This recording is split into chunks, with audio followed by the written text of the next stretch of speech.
Hey everybody, Danny Mod here. Thanks for joining us. This week I have something really easy to work on that will have you hitting your irons and your woods far more consistently. I had one of my lessons, Dave, came over. He's not been playing the game that long, but he came over and he'd just been away on a golf trip with some friends.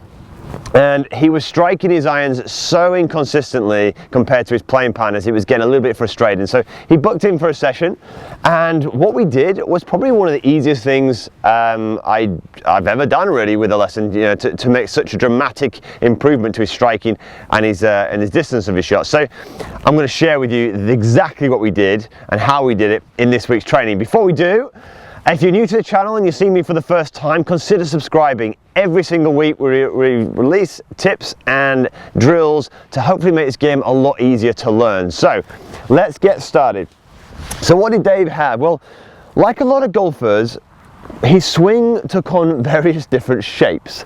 So what would tend to happen with David was his club would come up very steeply here, so the shaft would be very vertical. It would come up like this. He would chop down, there'd be no rotation at all in his hips or his body, and he'd basically just chop at the golf ball, right? Now, you might be looking at it and thinking, that looks a little bit strange, you know, I wouldn't do that. But you'd be surprised, so many golfers out there do have these, you know, weird and wonderful golf swings that can work some of the time, right? Because through hand and eye coordination you can kind of make it work. But Dave was doing that. He could hit a ball quite comfortably sometimes with a 7-iron 150 yards, but then follow it with like a 10-yard shot, right, in front of his nose, or he'd hike it way left, and then every so often, boom, there'll be a good one again. But he didn't have that level of consistency that we're all striving for. And what we needed to do was change something fundamental about his golf swing. So let's go through that again. So what was Dave doing? He was basically literally lifting the club up into position, bringing it back down, and then hitting it purely with his hands and arms. And there was nothing going on with his body, right? So we knew we needed, we looked at it on camera, we were on the driving range at the time, we looked at it on camera, and we said, look, we need to improve the quality of the way your body moves, right? Through impact. It was an obvious thing, right? It looked pretty unattractive, we both agreed that, and he said, oh God, that's not great, is it? So I said, no, that's okay, we can work with this. And what I needed to do with him was to give him a little bit of concept. So what I've laid out here, right, is I've got a couple of alignment rods, and if you have a look at this here, they're pretty much set to the angle of this shaft, right? So what we're going to call it, this is basically what I wanted to work on him is the actual arc of the swing and what we're supposed to be doing with the golf swing. When we swing backwards and forwards, right, we want to roughly try and keep the plane or the arc in line. We're going to call this is a swing plane in golf, right? It's matching this shaft here on the way back, and on the way down it's matching the shaft, and on the way through, look, it's also matching the shaft here. So if you can see here, look, you've got the shaft there, and the club now is exiting and it's matching that there.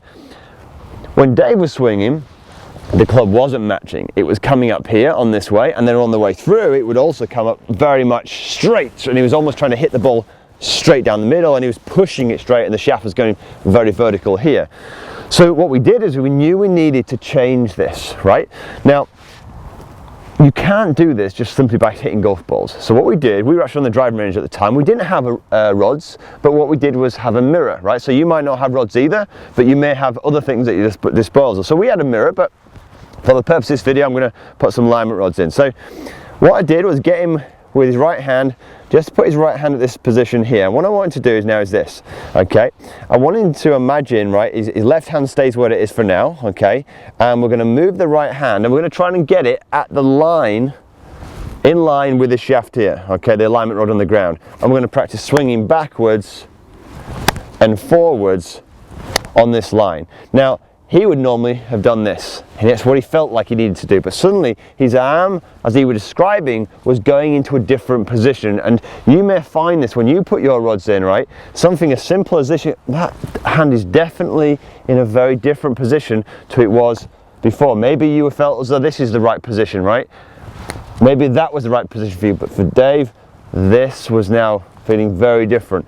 He'd come into impact, and then with the right hand we then working through this way now on this alignment. Now this was interesting because once we've got this feeling here of coming back into impact, he then wanted to do this. even without a golf club, because that was normal for him, right? So suddenly what we did was say, okay, no problem, Dave, so take your time, we're going to go to him, we're going to stop. Now from this position, I want you to now move the right hand this way. And immediately, his legs and hips were turning naturally. He didn't have to tell them to turn, because now, because the intention was to go around here, his hips kindly created room for him to turn and go around the corner. Really simple. So after we did that once or twice, again, we didn't rush into any golf balls yet, and he was looking at a mirror as he was doing this. So we then just said, okay, take the club now in your right hand, and what we're going to do now is we're going to start to do the same thing. We're going to start to swing the club, right? And I just want you to set the club here, look, online. So for those of you who get too far around here, you'll be able to see that straight away. For those of you who pick it up straight like that, you'll be able to see straight away. So we just simply just moved it backwards and forwards and started to help him train, first of all, the up and down motion of the arc, right?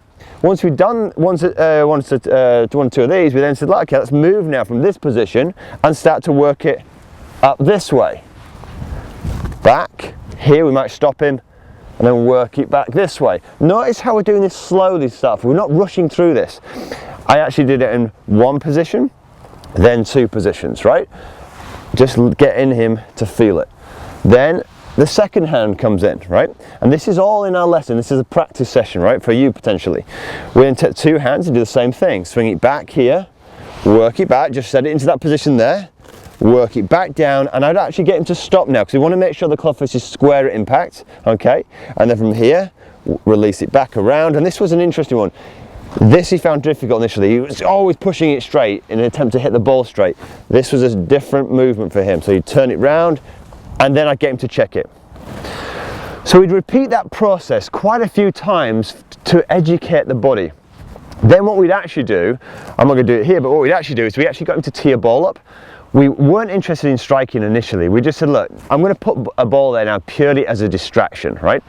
So, and I want you now to make a golf swing. I'm not worried about any powerful swings at this stage, and all I want you to do is take your time, make a swing backwards and forwards. Don't care where the ball's going at all at this stage. All you're going to do is make a swing backwards and forwards, just taking your time here, up, back down, and through. And between each shot, just do one or two rehearsals, changing the shape of this swing, backwards and forwards. Okay? In between this, right, I'd say, look, do it wrong as well, right? Make sure when you're making the movement, do what you normally do. Go up and then do this. And see what that feels like as well. So you've always got contrast. So you can feel what you're doing wrong and then feel what you're doing right. Backwards and forwards into impact and around. Okay? Look at this one more time. And then we start to gradually speed it up a little bit. Start to get more confident with it.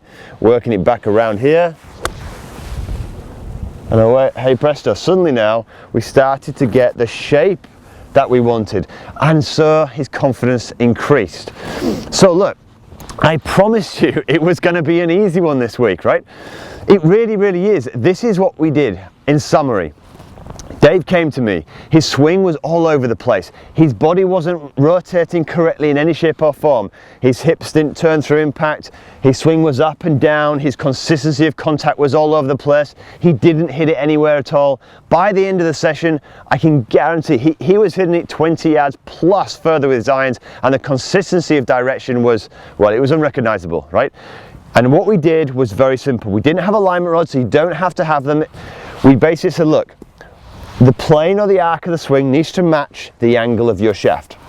So when you're in this position here, sometimes you don't necessarily need a golf club. Put your arm down, practice working up and down. So for those of you over the toppers which are doing this or round here, this again is a wonderful exercise. Put your arm up, work it back up, work it back down, and then around here.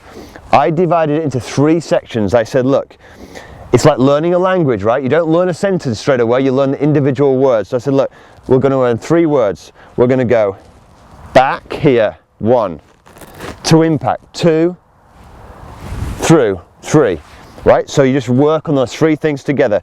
Check it, 1, 2, am I square? 3, is it back on line here? Fantastic. Now take the golf club in your hand. Same thing, right hand down the grip. Make sure the club face is square. 1, is it on line? Just double check, right? 1. 2, is it back to square? Yes.